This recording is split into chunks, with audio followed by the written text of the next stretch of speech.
Welcome to The Revealing. I'm your host, PAVORATI, here to discuss the Idaho 4 case. As a disclaimer, this channel is for entertainment purposes. These are my opinions. I'm not here to slander anyone. That being said, let's get started.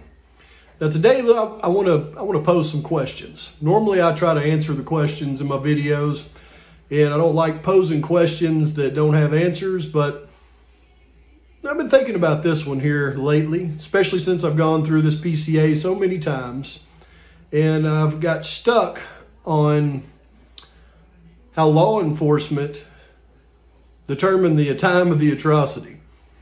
And I know that a lot of you out there still comment and say, well, they used all these other circumstances to determine that, and it's just not the case. I mean, in the PCA, it simply states, here's what we used to determine the time of the atrocity.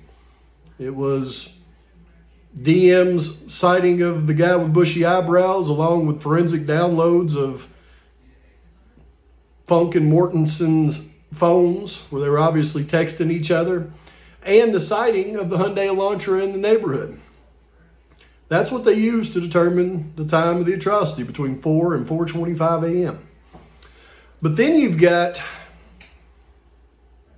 this other thing that I was discussing in my last video, and that was the fact that the father of Ms. Kernodle had, and he did an interview where he said that this actually happened, that he came to the house and he installed new locks on the door of her room 2 weeks prior to the atrocity. So, I've been really thinking about this one. If she has new locks on the door in her room,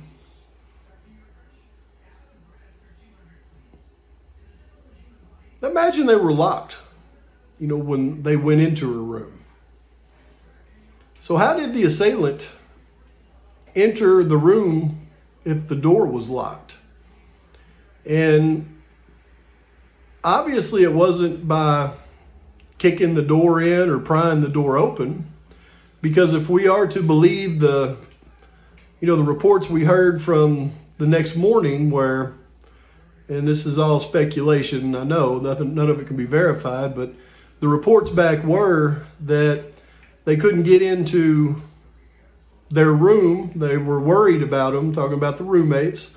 So they called Ethan's friend Hunter over, and he was finally able to get into the room because that lock that her father had put on the door was secure in that room to be locked. And when they finally got in and seen what had happened, then they dialed 911. If all of that is true, that means that door was locked. It was locked by the perpetrator when the crime was committed. So he locked it as he left, or they locked it as they left. But I got to assume that that door was probably locked around 4 a.m. when this thing started to happen.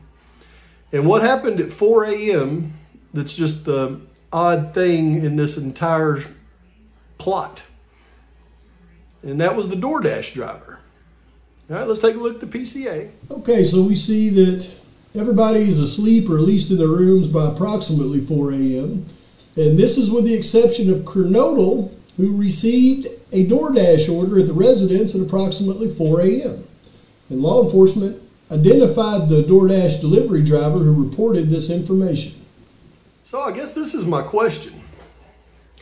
If we assume that their door was locked, then the absolute most miraculous thing for the perpetrator is at 4 a.m.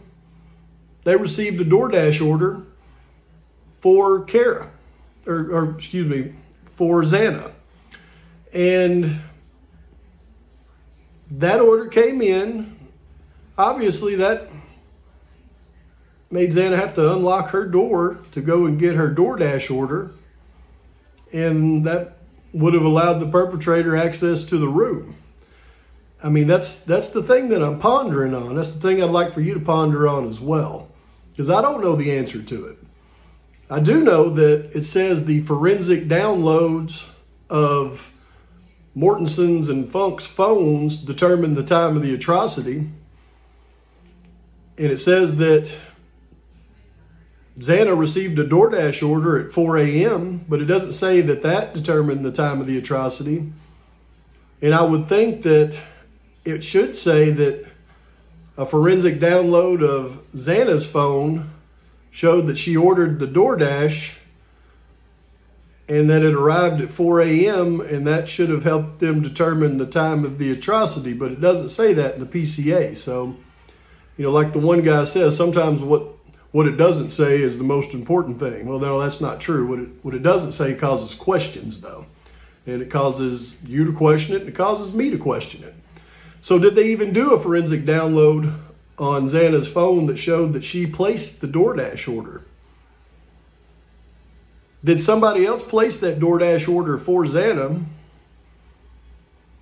and try to time it so that it arrived at the house at 4 a.m.?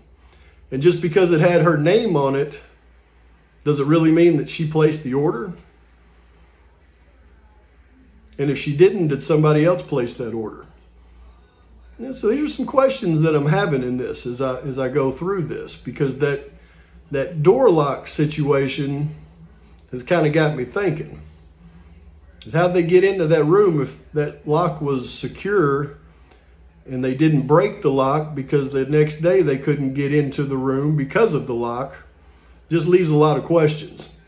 Now here's some other questions I want to pose before I finish up, because in my next video, as I go into the timeline, I've got some new theories on how this thing actually went down. And I don't believe that the Elantras that they're talking about in the PCA are the same Elantras. I think they're two different vehicles. And I think the second vehicle that they're determining the time of the crime on had absolutely nothing to do with the crime. In fact, I believe the perpetrators parked a vehicle a block away the day before. And I'm not saying this is Mr. Kohberger, I'm saying the perpetrators. I believe they parked a vehicle the day before about a block away from the King Road residence. And then on the night of the atrocity,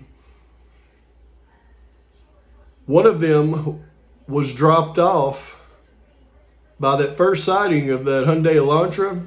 Whether it was Kohberger's or not, we can't determine. But then that Hyundai Elantra drove about 1.4 miles from the King Road residence and parked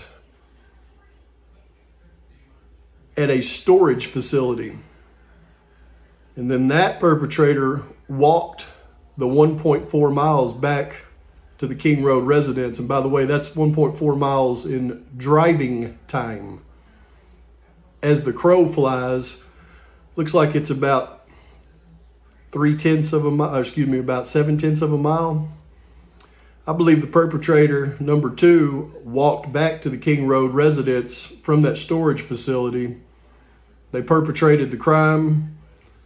One of them got in the vehicle that was parked the day before, drove around to the front of the residence, picked up the second assailant, and off they went. Now that's a lot of speculation, it sounds like, on Pavorati's part. He better have some receipts to back all that up. But you know what? Normally I don't say a bunch of speculative stuff unless I don't have receipts.